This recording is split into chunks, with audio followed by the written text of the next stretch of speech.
My name is Lexi. I'm here today with Kamari and Nathaniel, and we're going to talk about the social media and how it has influenced us and how we influence it and all this other stuff. We're here today in the Solano Community College recording studio, and we're just going to dive right into our very first segment, which is breaking news. That is what she said.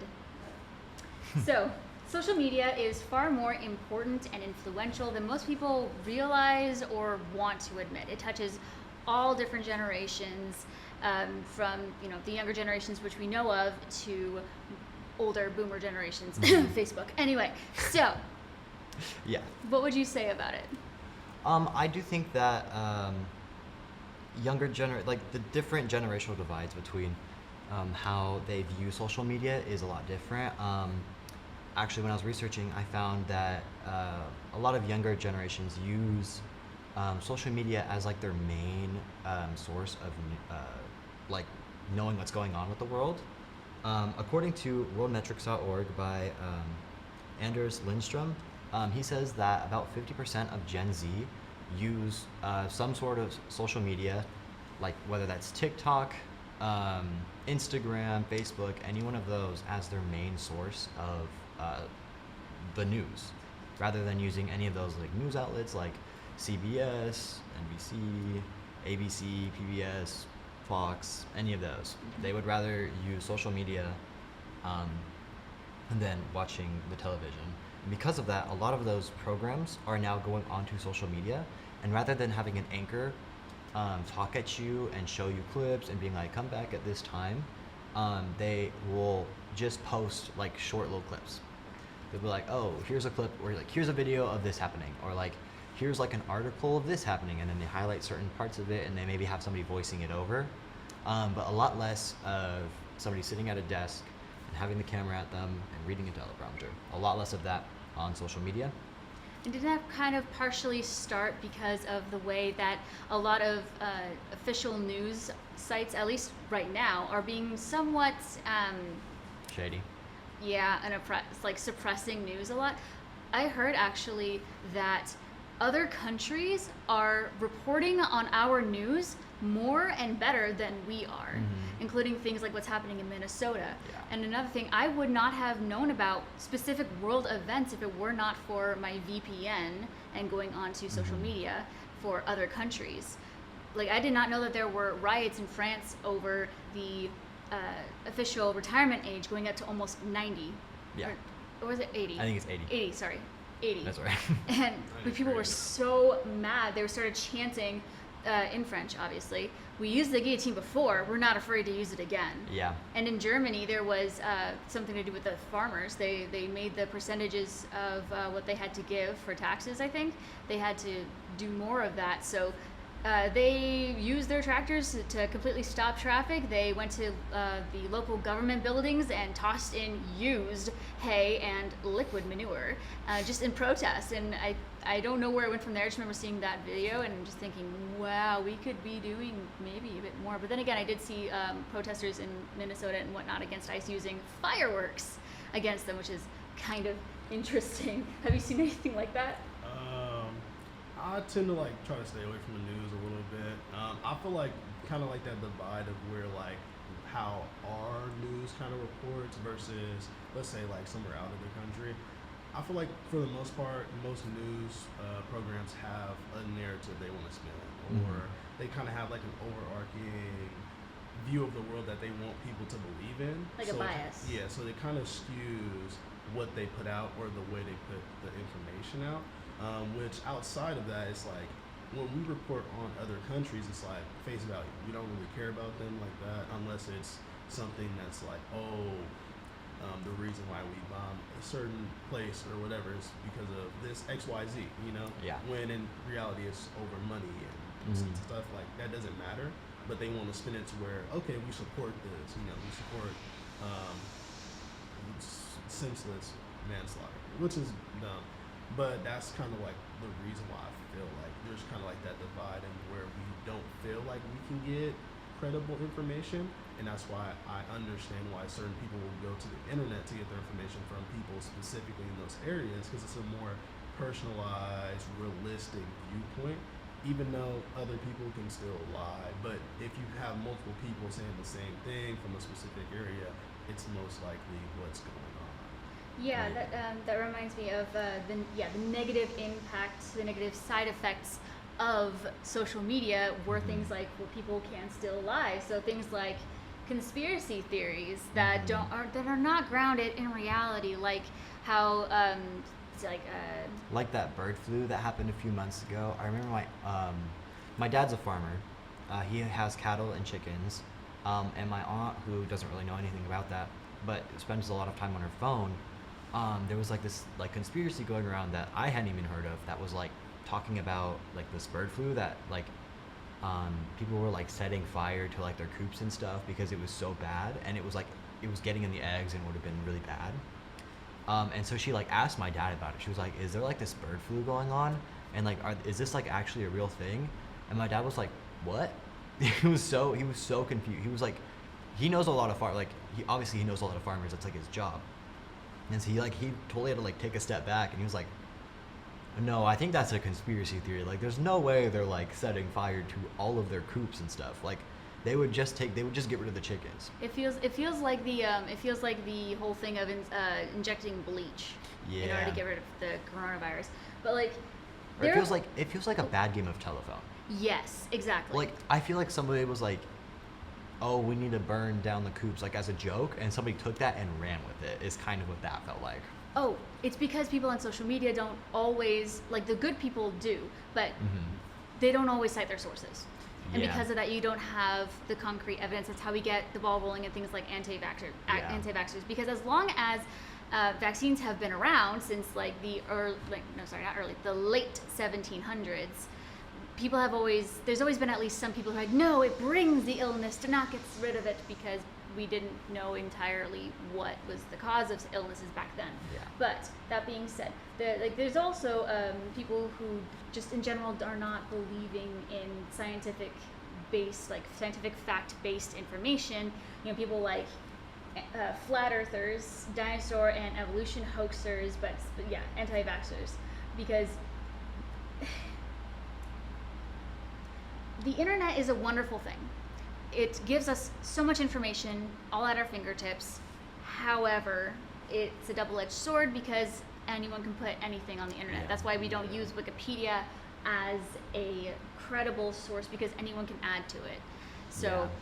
But I think yeah. for some situations, because anyone could put anything on it, it will make it credible in some situations. For example, like what's going on in Minnesota, like a lot of people don't really trust news organizations going over it because they generalize a lot of things and they do like a big aerial view. Well, people on social media who are in Minnesota and are like living, like they're in this, like they are seeing it happen with their own eyes. It's happening outside of their door. They will post like from their perspective what is going on, and I think a lot of people believe that is a lot more credible than any news outlet could be. So I do think that yes, because anyone can post anything, that does make it not a good source. But I think it depends on the information you are using, where it's coming from, in what context you're using it, and just kind of how you're using it. Like, as long as you're like, oh, according to this person's lived experience and like what they are seeing, instead of being like, oh, this is happening. I think it's good to cite where you're seeing it from. That way people can actually find it for themselves Yeah. and draw their own conclusions, which is so important, because with the internet and everything, someone with even just like a little voice that wouldn't necessarily have spread before is able to. In some Mhm. cases it's really good, but if it's based on not actual, Yeah. it can go really poorly. And I feel like it can be really bad in some cases. Just to kind of stick with like the influence, I feel like most of the influences from social media are negative, and like just in like a social aspect, it's like what you should or shouldn't like, right? Let's say, like a super simple one that's not serious is like Little Caesars pizza, right? most people hate on it. It's cheap, whatever, but it doesn't taste bad. Obviously it's not the best pizza ever. I but, get it like, every I Tuesday. I like it. I love And so Little like Caesars. when there's not somebody constantly here saying like, oh, it's nasty, it's nasty, it's disgusting, it's the worst thing ever. It's not. But like that's kind of like the social norm, and Mhm. like it can be in more serious aspects of like other people, and like how people live their lives. We have people that height shame people, Yeah.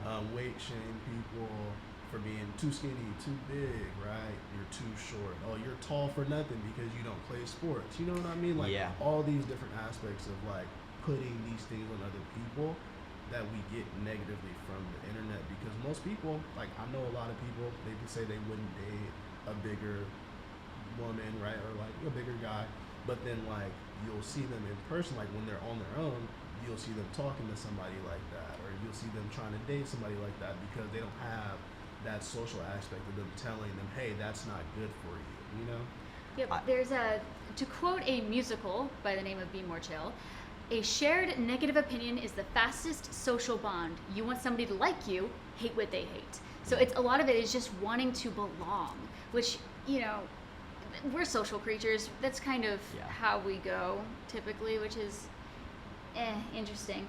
But the interesting thing though is that social aspects, as I said, we are social creatures, so that has always been around, which kind of brings us into our second segment, which is one moment. Mm-hmm. Wrong one.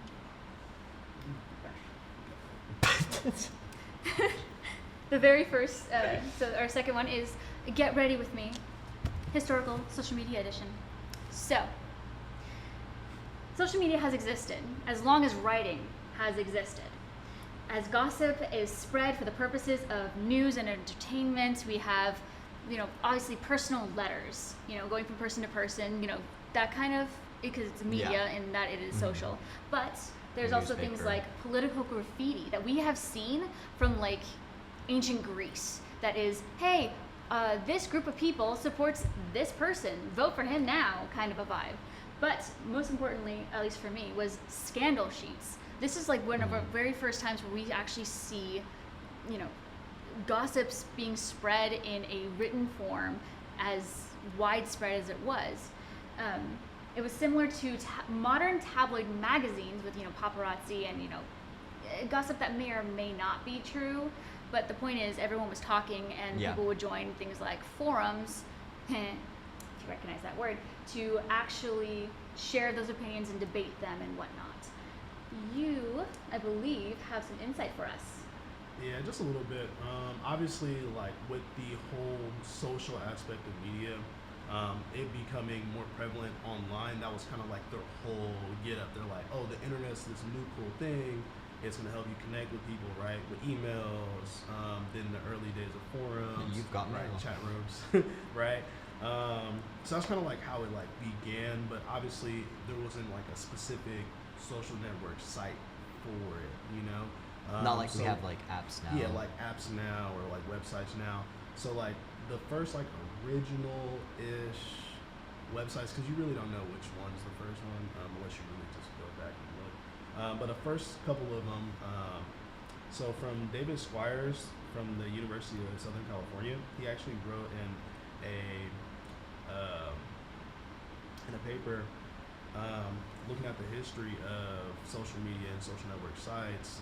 6 Degrees, which I tried to look up what it was specifically. I think it was like the first site to have like a friends list and Yeah. like the first like social aspects of most social media sites now. Also like Friendster, that was along for a long time. Like it was around for a long time. That was also one of the first earlier ones. And I think there's like a big misconception of like the early days where like most people just think like straight to Facebook or MySpace, right? When like years before they were already sites for socialization in that way. Not only just like for friends, but they also had like the early like dating sites, which they pretty much have like the same like format in a way. Yeah. Did you have? Sorry. I was going to bring up like the beginning part of these, like MySpace, Six Degrees, whatever that is, all of those, it kind of reminded me of when I used to do digital media. We talked about like during the same time frame, there was this kind of big booming in like advertisements, which also were very influential and kind of acted like social media because a lot of the time they would be directed at you. Like, this is when they started, like this is where we got like Got Milk, which Yeah. became like a huge thing. Like there's I see stickers of those like on people's bumpers, or like, you know, when you drive and you see like the back of a road sign, it's covered in stickers. I see Got Milk on there, or just some like improvisation, that word of it. And so kind of seeing a lot of just a parallel I saw of social media like starting to be born, and also this like new kind of advertisement and digital media that's coming to be, with like Got Milk, and there's other ones I don't remember. Well, there was some wild. There was a frickin' lot of wild commercials. ones. Like it was, Mhm. yeah, wow. And a lot of advertisements now are like, they're influenced by social media, and so I think early social media did have an effect on the advertisement world and digital media as a whole.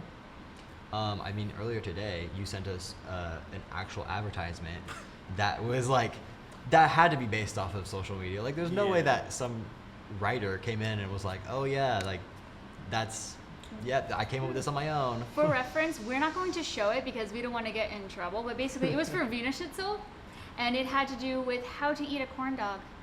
Yeah. Or Yeah. like the levels of like how far you get can- on the corn yeah. dog, right? There was- That was the funny part. I just seen, I was like, I had to send it to you guys. Oh, yeah. Just to kind of bounce off of like the ads, right? I feel like they kind of bounce off of each other as well, just because of how things have gone over time. And the reason, like the big downfall of like MySpace, right, is because they had too many features. There was too much, and the site, it was cluttered, right? So what people are kind of going more towards is simplicity. You know, you see it a Mhm. lot more now. But Facebook is very simple. You know, Instagram is simple. There's only like 4 pages really, and everything is just kind of leaning towards that. Now with advertisements, right? Used to probably be like big slogans and long commercials. Now it's Nike, just do it. You know, It's Yeah. fast. it's quick. Mhm. Even like logos, right? You see like the Google logo used to have a lot of colors. Now it's just a G1 color sometimes. It just depends. We're going more towards minimalist. Yeah, that's what I'm saying. So like it's like they're trending the same way, so there's a bit of a correlation there. That's why I just kind of wanted to point that out, Mhm. because of a lot of big downfalls in social media sites is mostly when they're too cluttered with Yeah. all these accessibility options. Other times it's actually just like the social media company being like mean or like nasty or like just weird about finance, right? So Vine, right? Everybody loved Vine. It's like the precursor to TikTok, right? Yeah. We all loved it, but they didn't want to pay their creators. Oh, that's what it was. I wasn't on Vine, but Yeah. I consumed a lot of Vine content on like compilations on YouTube. I just Yeah. know that there's a lot of vocal stems that still exist today in our language that I'll get more into that. We can get more into that in the Yeah. next segment. But yeah, wow, they didn't? Yeah, so they didn't want to pay any of the Mhm. creators, like the top creators. That's why they went to like King Badge, Dave Storm, all like the big, like funny, Viners. They went over to Instagram or YouTube because they couldn't get monetization off of the Mhm. millions and millions of views that they were getting. Yeah. So it's like, why stay on a platform that isn't going to pay you? And they told it to your face, like, we're not paying you. You know Yeah. what I mean? And they're making money off of people downloading and using the app, but it's like, you don't want to pay your creators, you know? So Yeah. of course the creators are like, okay, we'll take our awesomeness elsewhere. Bye. I see a lot of that on TikTok as well, like with the Creator Fund. I see a lot of Yeah. people talking about how being like, oh, the Creator Fund like is so, it's so like the fine lining is just everywhere. Like there's all of these different. And you like, can get shadow banned for lines. like nothing. There's so many like dependencies and stuff that a lot of people will be like, oh, I got famous here on TikTok. If you want to keep supporting me, if you like my content, I'm not gonna be here anymore. I'm going over to YouTube Or go to my Patreon. or go to my Patreon or something like That's a that. big one. Yep. Where they're Patreon like, was that's the- where I feel, that's where I can be, that's where I can have my strong foundation. Like that's where I can actually get, where I can do this full time. Oh, and like earlier this year when TikTok was, they're like, oh, we're gonna shut it down over and over, whatever. They're like, okay, we're just gonna move all of our stuff onto other platforms, and they're like, wait, no. Yeah. So I'm like, Where it is was that like, really oh. surprising?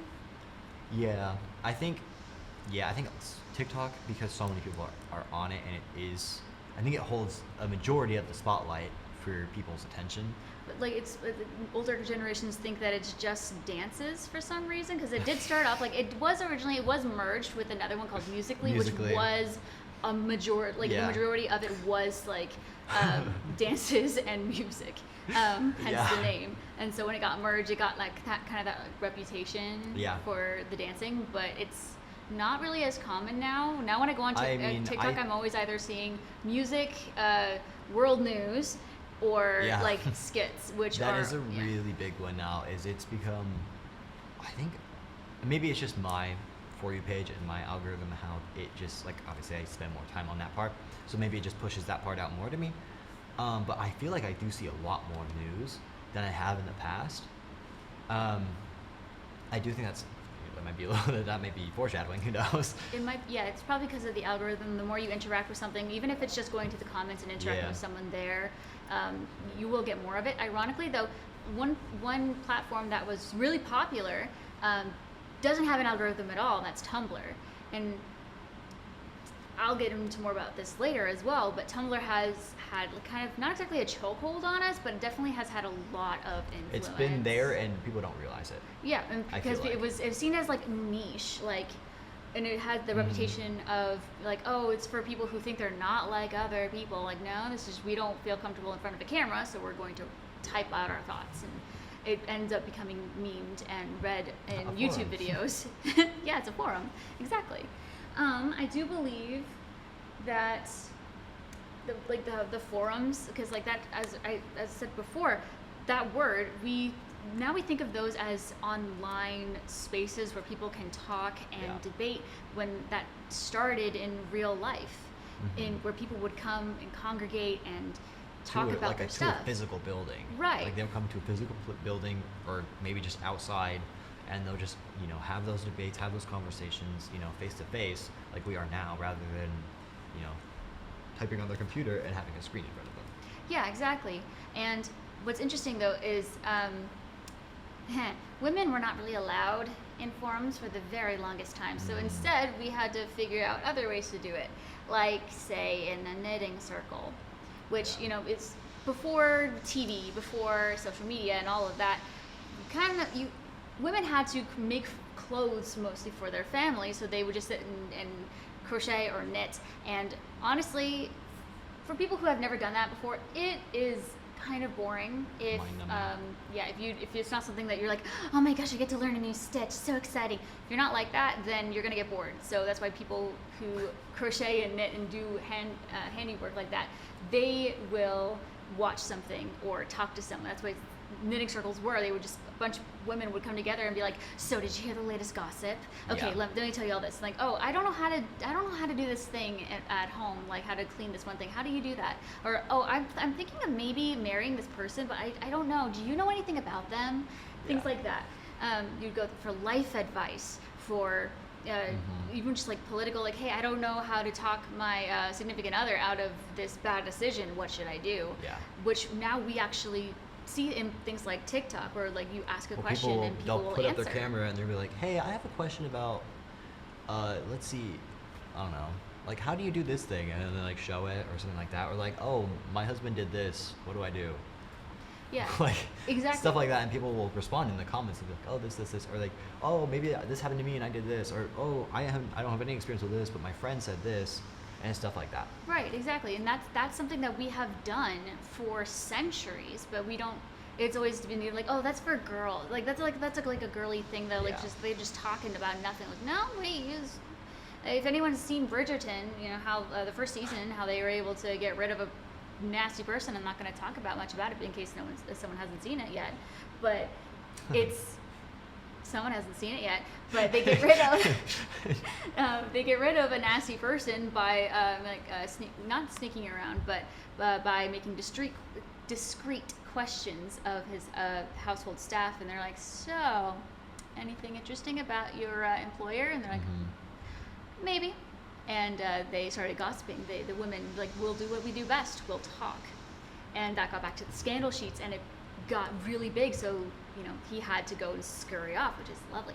Anyway, I think social media as a whole has kind of removed that like gendered forum, because it has to put everybody together. It's one platform. Like, we all have to go together on the same platform.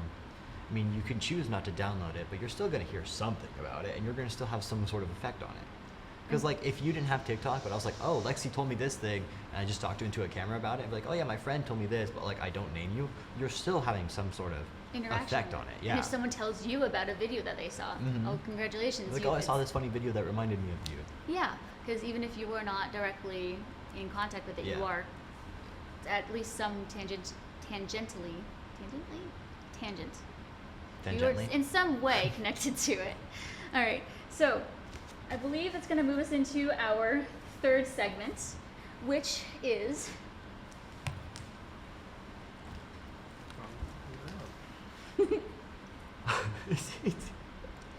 chronically online. Just touch grass. So, as we said, nearly everyone has interaction. Wow, this is really tall. I stole it from my sister. Nearly everyone has interactions with social media nowadays. And it's not just for young people anymore. It used to be, like, the stereotype would be that it was just for teenagers, specifically teenage girls for some reason. Like, always texting on your phone. Anyway, but even older generations, boomers, are on Facebook and believing everything that they read, except for things based in actual, like, empirical data. Yeah. And, like, or with things that they just didn't like. Right, because it goes against their own natural biases that they already have. But, Like AI shrimp Jesus. I don't know if anyone remembers this. This was sent to me by all of my older family members so often. They sent it to me. I don't think I've ever told you guys this. This was sent to me so many times by my grandparents and my uncles and my aunts. They sent me shrimp Jesus so many times, and every single time I was like, that's AI. That's not real. I was like, listen, I love that you're Christian. What are you sending me this for? Why would he come back as shrimp? it feels like Ripley's Believe It or Not. Exactly feels like Before, that. before they had Photoshop and Yeah. they had to do everything with practical effects. Yeah, that kind of it reminds me of like what we call the generational wars. Like where older generations rag on younger generations, claiming like, "Oh, you have it so much easier. Yeah. Why are you struggling? You're just lazy or not trying hard enough." Back in my day, blah blah blah blah blah. It's always like Like the the gen- avocado the- toast and an Starbucks. older bullshit. generation will always have something to say about a younger generation. Like Every even time. when we get older, I'm sure we're gonna have something to say about We Gen already Alpha. do. We already say stuff Yeah. about Gen Alpha. 'Cause Like they're it already iPad happens. kids. Yeah. Yeah, so it's bad. I feel like what was ours? I forgot. Like didn't they just Well, are you Like for Gen us. Z or millennial? say Gen Z? For Gen Z, it Like was what they say we're we don't care. Oh yeah, we We don't have that care too the much. Gen The Gen Z Z pause. the Gen Z stare. stare. Which is literally just we're not interacting. We're just waiting for you to be done because we're tired and we haven't been allowed to sit down all Well, it's shift. also it's computing information that's been given to you. Yeah. Now, honestly, I will say I have seen a couple of teenagers do that, and I just feel like where it kind of comes from is like we got so used to wearing the mask, right, for like that Oh, period yeah. of time that we don't really use facial expressions as much. And like I've always Before it was been, always with a smile. yeah, and so like I've But then always if you been can't the see a person, smile. like, I've never just been like super like passionate about like my facial expressions. It's like I'm always super monotone and simple. Yeah. Oh yeah, And- unless I actually try. My face is flat and so is my voice, but I'm Yeah. actively trying. So like when I'm at work, and they're like, "Oh, you have to do the greeting, you have to sound like," and I thought I was sounding authentic, but it's like they're like, "Oh, you sound like super sarcastic," It's like, "Hi, welcome to Starbucks. We're gonna get started for you." Yeah. Right? And it's like Okay. it just doesn't like fit me, but like I have to do it, but that's the only way I can.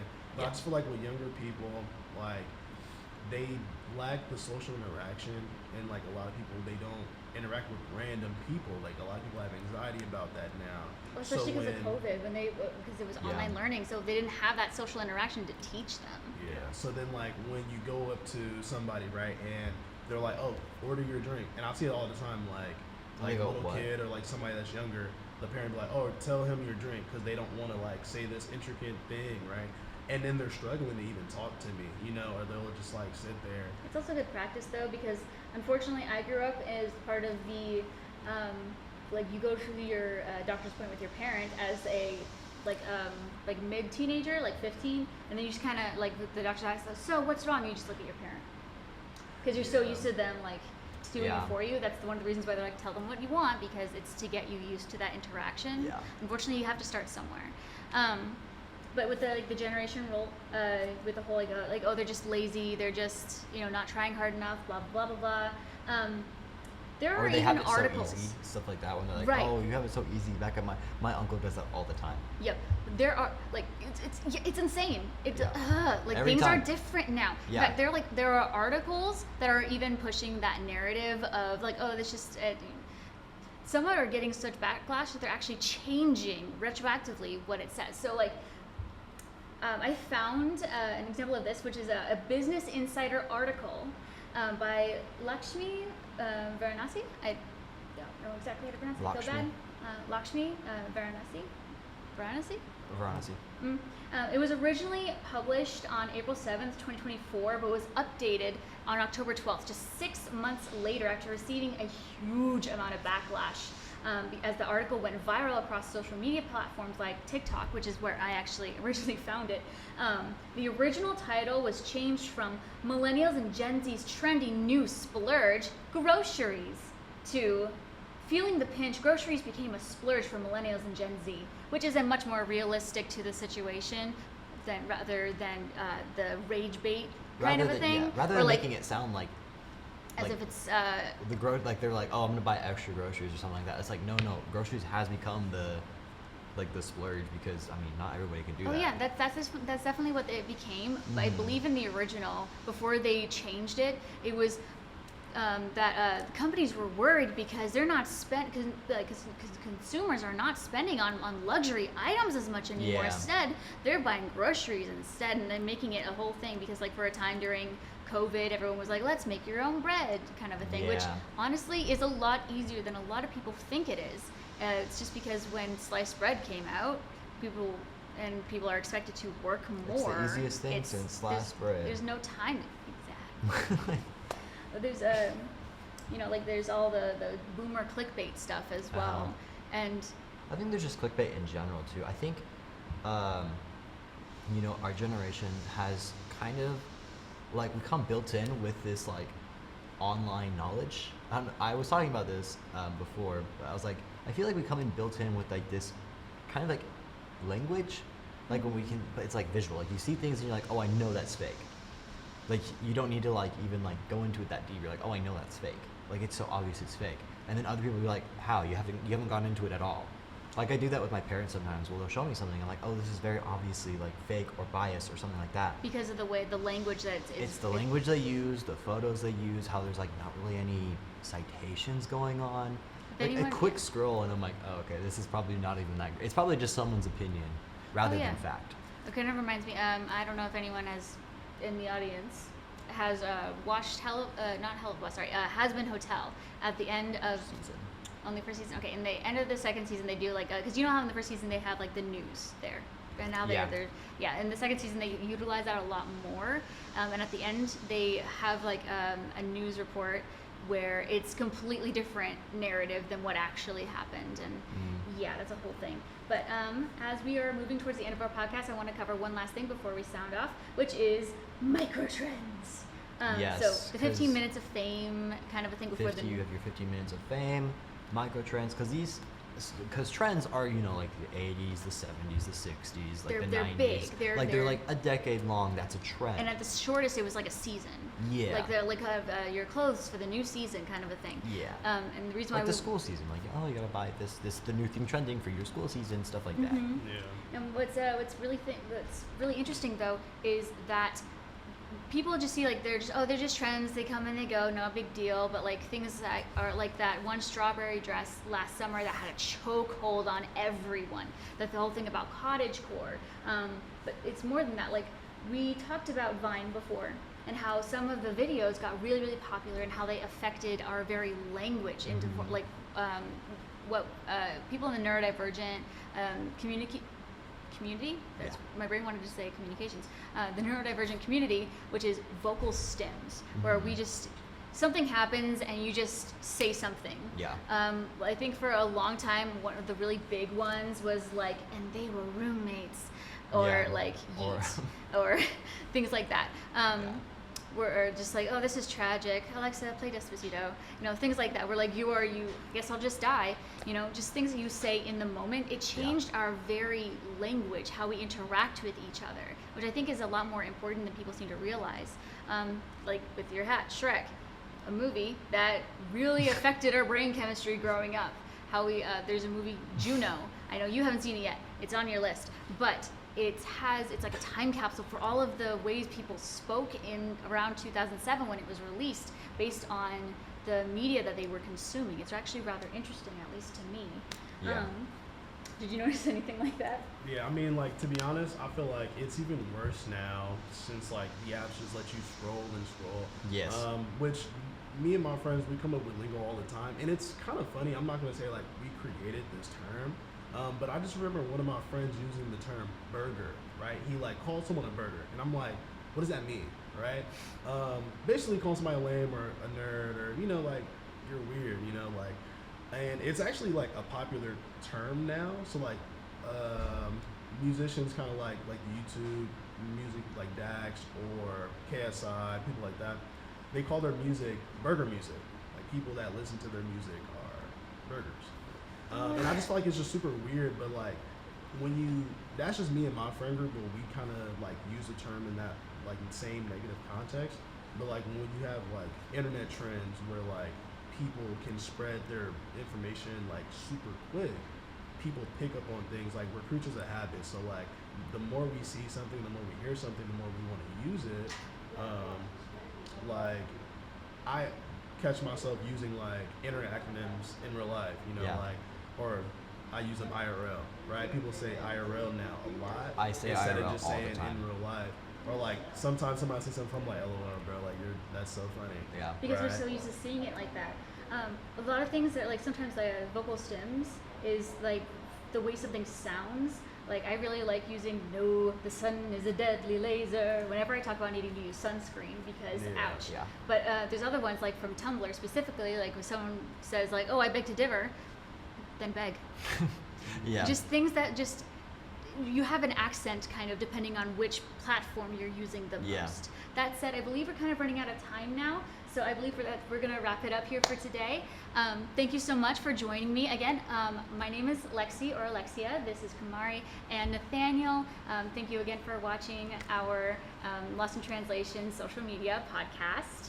Hope you have a wonderful day and that we see you again later.